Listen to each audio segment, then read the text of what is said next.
오늘은 얼굴에서 느낄 수 있는 통증 중에서 턱관절 장애에 대한 얘기를 해드릴 거예요. 주로 요 근처에서 특히 이제 씹거나 입을 벌릴 때 느낄 수 있는 장애들에 대한 얘기를 해드릴 텐데요.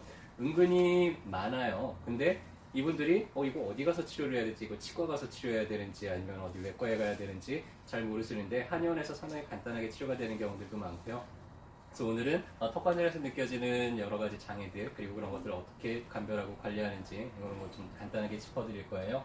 턱관절이라고 하는 거는 여기에요. 여기 보면은 우리 하악골두가 여기 이렇게 들어가 있는 요거를 얘기를 합니다. 그래서 턱관절에서 느낄 수 있는 통증 크게 세 가지가 가장 흔한데요. 하나는 아파요. 여기가 좀 통증을 느끼는 경우가 있고요. 하나는 또 딸깍딸깍 소리가 나요. 씹거나 입을 벌릴 때. 그리고 입이 안 벌어질 때도 있어요.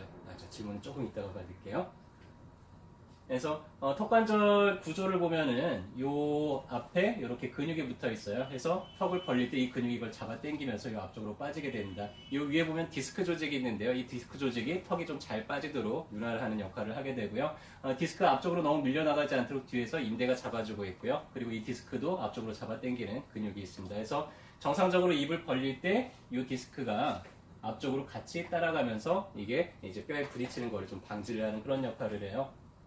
정상적으로는 원래 위치에 이제 있다가 입을 벌릴 때는 디스크가 앞쪽으로 밀려나갔다 이게 왔다 갔다 할 때가 이제 가장 정상적으로 입이 잘 벌어지는데, 근데 이게 제 위치에 있지 않고 이미 앞쪽으로 빠져나가져 있는 경우들이 있어요. 근육이 너무 잡아 당긴다든지 이 인대가 느슨해져 있는 경우인데요. 이렇게 되면 입을 벌릴 때 여기서 딸깍 하고 소리가 나게 되고요. 어떤 경우는 이게 부어 있거나 아니면은 접혀져 있어서 아예 이게 턱이 빠져나가는 거를 막아버리는 경우가 있습니다. 이때는 이제 입을 벌리기가 좀 어려워지겠죠. 입을 벌릴 때 정상적으로 손가락 3개를 겹쳐서 넣었을 때 이게 들어가는 게 이제 정상적이고요. 만약에 3개가 다 안 들어가고 2개밖에 안 들어간다, 더 심해지면 하나밖에 안 들어간다, 그럼 그만큼 이제 입이 정상적으로 벌어지지 않는 거를 뜻하겠죠.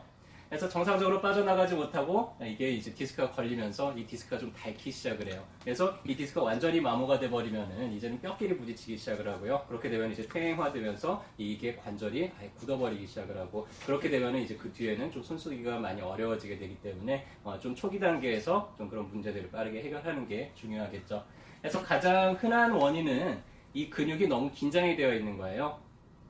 턱을 씹을 때 이 씹는 압력이 얼마나 되는지 아세요? 보통 한 500kg 정도 된다 그래요. 상당히 센 압력입니다. 그래서 이 턱 주변에 있는 근육이 긴장이 되게 되면은 이거를 워낙에 잡아 당기다 보니까 이런데, 이런 경우들은 침 맞으면은 입이 안 벌어지는 분이 침 한번 딱 맞자마자 바로 입이 벌어지고 이렇게도 이제 쉽게 회복이 되고요. 관절에 염증이 생겨 있는 경우들이 있어요. 관절염으로. 그렇게 되면은 꽉 씹을 때도 아프고 벌릴 때도 아프고 턱을 움직이려고 그러면 여기가 좀 시큰시큰 아픈 그런 통증을 느끼게 되겠죠. 외상에 의해서 턱을 부딪히거나 아니면 누구한테 맞거나 해서 여기가 인대가 이제 찢어지거나 해서 그런 구조적인 불안정성 때문에 오는 경우들도 있고 해서 관절이 마모가 되는 경우들이 있습니다. 그래서 이런 경우들은 좀 외과적인 그런 시술이 좀 필요할 수도 있겠죠. 처음에 초기 증상은 어떨 때는 멀쩡해요. 근데 어떨 때는 또 소리가 나기도 하고 잘 안 벌어지기도 했다가 또 정상적으로 잘 됐다가 이게 왔다 갔다 하다가요. 조금 더 진행이 되면은 이제 입이 잘 안 벌어지는데 턱을 좀 이렇게 좌우로 움직이면은 또 잘 벌어져요. 그러다가 나중에 조금 더 발전이 되면 이제 턱을 좀 움직이더라도 어떻게 해도 좀 벌리기가 어려워지고요. 그런 상태가 한 달 이상 지속이 되게 되면 이제 관절증이 생기기 시작을 하게 됩니다. 그래서 초기 단계에 치료할수록 훨씬 더 예후가 좋고요. 원인들은 여러 가지 원인들이 있는데, 일단 스트레스에 의해 가지고는 근육이 긴장되어 있는 경우들도 있고요. 혹은 자세적인 불안정이 있어 이를 악물고 자는 습관을 가지고 있거나 아니면 이를 갈면서 자는 그런 습관을 가지고 있는 분들도 있고요. 혹은 수면을 할 때 한쪽만 이렇게 자꾸 눌린다든지 해서 턱이 좀 틀어져 있는 경우들도 있고, 아니면 한쪽만 뭐 턱을 괴고 자꾸 이런 습관을 가지신 분들이 생기기가 쉽고요.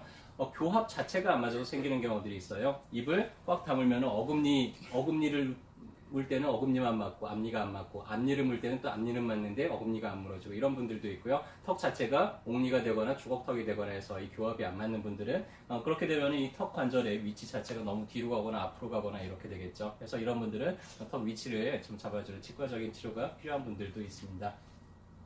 가장 흔한 원인 중에 하나는 한쪽만 씹는 편저작이에요. 여기 있는 분들도 아마 이제 한쪽만 씹는 분들이 많을 텐데요. 거의 한 90% 정도가 거의 한쪽만 사용하기 때문에 그렇게 되면 이제 사용하는 쪽 턱이 지렛대 원리에서 사용하는 쪽만 좀 벌어지고 사용하지 않는 쪽이 자꾸만 이제 부딪히면서 문제가 생기기도 하고요. 혹은 한쪽만 너무 씹다 보니까 한쪽 근육이 긴장이 돼서 턱 자체가 밀려나가기도 합니다. 이런 건 이제 어떻게 구별을 하냐면은 처음 이 해가지고 거울을 봤을 때 이 가운데 이제 앞니의 틈이 있잖아요. 이게 좌우가 정확하게 일치해야 되는데 이 아래 턱이 한쪽으로 살짝 밀려나가요. 그렇게 되면은 이제 이런 형태로 이제 보이게 되겠죠. 그러면은 외관상으로 봤을 때도 얼굴이 대칭이 되어 있는 게 아니라 한쪽으로 좀 틀어져 있는 이런 비대칭적인 얼굴을 하게 됩니다.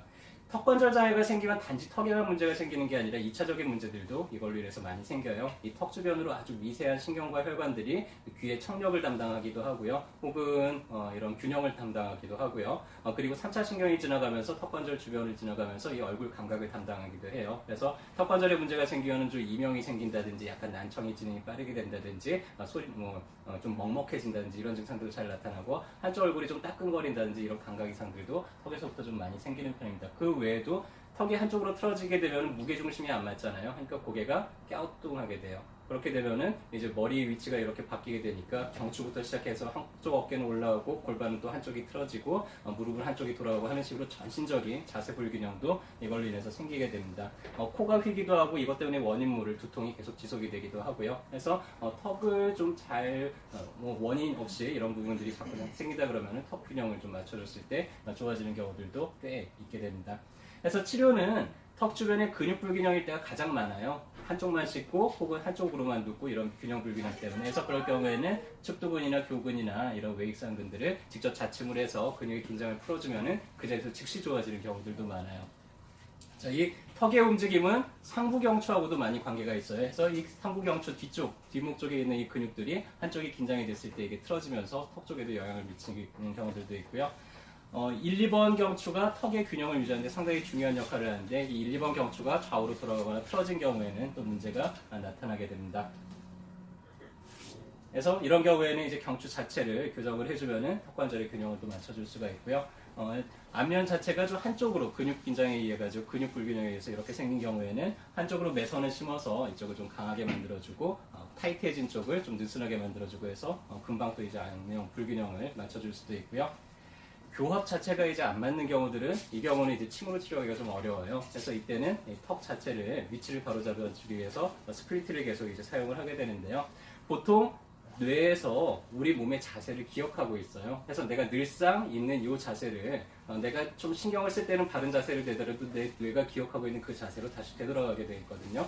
근데 바른 자세, 좋은 자세를 내가 3개월 이상 6개월까지 꾸준하게 하면 뇌에서 그걸 또 새롭게 기억을 하게 돼요. 그래서 스플리트를 한 6개월 정도 꾸준히 착용을 해서 턱의 위치를 계속해서 교정을 해주고 나면은 뇌에서 턱의 위치를 좀 바로잡게 돼서 그렇게 이제 위치를 바로잡을 수도 있고요. 그렇게 해도 안 되는 경우에는 치과에서 보철을 하거나 전문적인 이런 교정 치료를 받아서 해결을 해야 되는 경우들도 있습니다.